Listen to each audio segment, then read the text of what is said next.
Oh, we're on. Hi, everyone. Welcome back to Aspergers from the Inside. You're here with Paul. I have a very curious question for you all today that I've been wanting to ask for a long time. Are you immune to caffeine?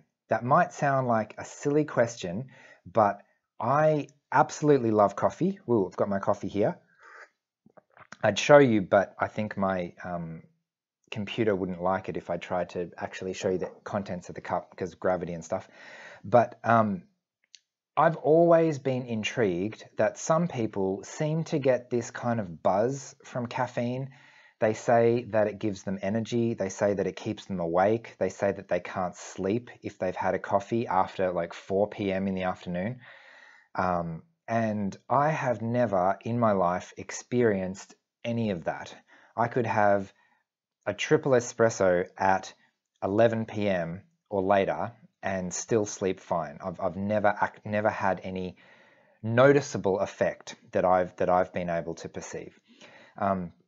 So my question to you is, am I the only one in the world like that? Surely there are some other people out there who also seem to be immune to caffeine. And if that's you, I would love to hear from you because I haven't met any of you yet.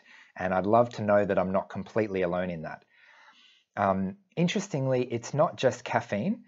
I remember being in primary school and the other kids were going crazy about drinking straight red cordial, right? Which is basically a sugar syrup. And they would get high off this sugar. And I just couldn't understand why they were getting so excited about it. It really does taste quite disgusting. It's sickly sweet. And I just couldn't understand their behavior because my reaction to the same stuff was so different to them. I've never had a sugar high in my entire life that I can think about, that I can remember. I've only had my blood sugar tested once and it was completely perfectly normal. So I don't experience the high or the really depressing low of, so I don't need to worry about when I eat or things like that. It's really stable for me. Sometimes drinks say like, this is an energy drink. I'm like, what do you mean it's an energy drink? How do you get an energy out of a drink? And it's because they add things like caffeine or guarana or things like that to these drinks. And it's only been relatively recently, like the last 5 or 10 years. I say recently because I'm thinking of all the times when I was in primary school and high school, just not understanding people's behavior. Like, why would you put, why would you drink Red Bull and vodka at a bar? Like, I don't understand how this energy drink could try again. I don't understand how this energy drink can give you so-called energy when it's just a drink. Whereas it turns out a lot of people get significantly stimulated by these things. And I've just never had that experience.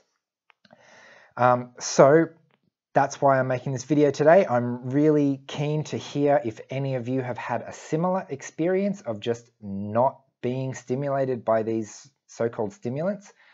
And it's also really interesting that because of this difference in my biology, I had huge trouble understanding other people's behavior because they were getting something from these things that I wasn't.